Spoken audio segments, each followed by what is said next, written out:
शांति मोर्चा एवं स्वाभिमान संस्थान के संयुक्त तत्वावधान में प्रेस क्लब अयोध्या में स्वर्गीय मित्रसेन यादव जी की जयंती मनाई गई।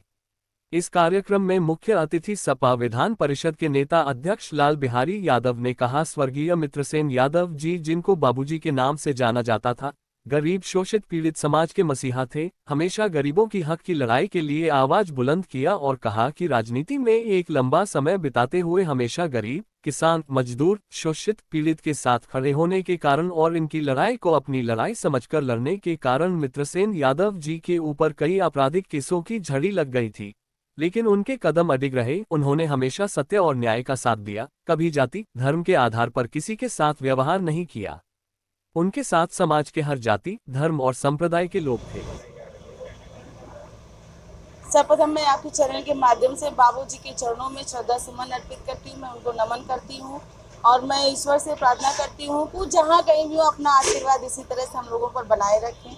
मैं यही संदेश दूंगी कि जिस तरह से बाबूजी ने सामंतों के खिलाफ और लड़ाई लड़ी, गरीबों की, दीन दुखियों की, मजलूमों की, उसी तरह से हम लोग उनके पद चिन्ह में चलकर उनकी विचारधारा को आगे बढ़ाते रहे, जिससे जो है वो उनकी लड़ाई सतत चलती रहे और इसी तरह से हम लोग मतलब जिंदा भी रहें।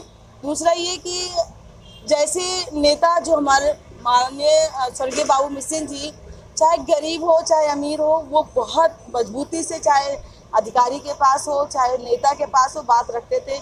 उसी तरह से अब हम लोगों को भी एक दूसरे की मजबूत बनना होगा, मजबूत हाथ बनना होगा, चाहे जहाँ भी हो मजबूती से लड़ना होगा।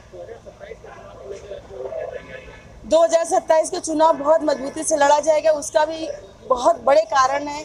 आप देखिए महिलाएं जिस तरह से उनके बच्चे रोजगार नहीं पा रहे, तो नौजवान बेरोजगार है, महिलाएं असुरक्षित हैं, जगह छोटे छोटे बच्चों के साथ रेप होते हैं, घटनाएं हो रही हैं, लेकिन सरकार उस पर कोई एक्शन नहीं लेती है। महंगाई चरम पर है, उनका किचन इतना महंगा हो गया है कि जिसका वो किचन नहीं चला पा रही है। दूसरा ये कि आप पैसा उनका बढ़ाते नहीं, मजदूरी कहीं बढ़ नहीं रही है। तो और शिक्षा को आप देखिए, सबसे ज़्यादा तो शिक्षा व्यवस्था इन्होंने ध्वस्त कर रखी। जिस तरह से 5000 स्कूलों को उन्होंने मर्ज करने का काम किया, आप बताइए 27,000 स्कूलों को मर्ज करने का काम सरकार कर रही है, लेकिन 29,000 कुछ मदरसा खोल दे रही है। इससे आप सोचिए क्या हो रहा है कि आप शराब की लत पब्लिक में डालना चाहते हो, लेकिन शिक्षा व्यवस्था को आप ध्वस्त कर देना चाहते हो। आप रोजगार नहीं देना चाहते हो, आप व्यवस्था नहीं देना चाहते हो। आप चाहते हो कि पब्लिक अपंग हो जाए, विकलांग हो जाए, वो कभी हमसे रोजगार ना मांगे, कभी मुंह ना खोले। तो इसलिए सरकार जो मधुशाला खोली है उसको बंद करे, शिक्षा जो स्कूल है उसको चालू रखे, लेकिन आप शिक्षकों को ड्यूटी सिर्फ पढ़ाने में लगाए, ना कि अपने प्राइवेट कामों में लगा दीजिए। जो और लोगों के काम है उनसे वो काम करें, शिक्षकों का काम पढ़ाना है, उनको पढ़ाने में लगाए। इस तरह से मर्ज करके स्कूलों को समाप्त करके बच्चों की भविष्य के साथ खिलवाड़ ना करें, क्योंकि यही देश का भविष्य है, इसी से देश का विकास होना है। लेकिन आपने देश के विकास को ही खत्म कर दिया है। तो माननीय मुख्यमंत्री जी और प्रधानमंत्री जी, जब आपकी औलाद ही नहीं है तो आप क्या जानोगे देश के बच्चों का भविष्य, और क्या जानेंगी माताओं के दर्द।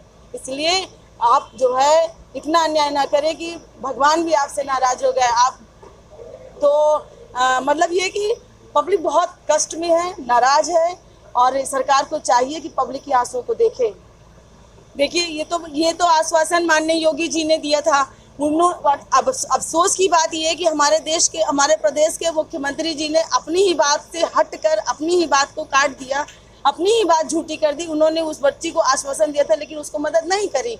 अब भाई अगर राष्ट्रीय जी का बहुत बड़ा दिल है, उन्होंने उसका दर्द नहीं उससे देखा गया, उन्होंने उसको बुलाया, उसकी मदद की, वो पढ़ाई कर रही है सुचारू रूप से, और ऐसा नहीं है मदद लेगी और आगे भी लेगी। लेकिन हम ये कह रहे हैं कि मुख्यमंत्री जी, जो चीज़ आप कहो उसको करो। अगर देश से वादा कर रहे हो, प्रदेश से वादा करो, तो उसको पूरा करो। आज बहुत धूमधाम से बाबूजी की जयंती मनाई गई प्रेस क्लब में, जहां पर समाजवादी पार्टी के पूर्व मंत्री बाबूजी के लायक बेटे आदरणीय आनंद सेन यादव, अंकुर सेन यादव, और मुख्य अतिथि के रूप में समाजवादी पार्टी के विधान परिषद के प्रतिपक्ष के नेता आदरणीय लाल बिहारी यादव जी मुख्य अतिथि थे, और बहुत ही सम्मानित सभी नेतागण यहाँ उपस्थित आए थे। जिस तरह से बाबूजी ने अपने संघर्षों से फैजाबाद को सींचा था, उसी तरह से संकल्प लिया गया कि 2027 में कार्य करके और माननीय अखिलेश यादव जी को मुख्यमंत्री बनाना है। यही सिद्धांतों पर हम लोगों को चलना है और बाबूजी के बताए हुए रास्ते पर चलना है।